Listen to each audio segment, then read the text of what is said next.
હરિભક્તને જો ધ્યાન કરવું છે, યોગ કરવો છે, સાધના કરવી છે, વૈરાગનું પાલન કરવું છે, તો આનું તમે પાલન કરો. માપનું ખાઓ, માપનું પાણી પીવો, વધારે પડતા બોલ બોલ બોલ કરશો નહીં.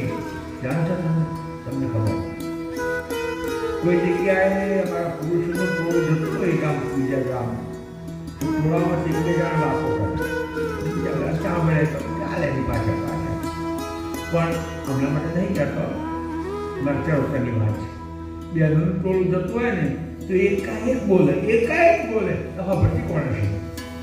બધી lover lover lover lover lover તો સાંભળે કોણ.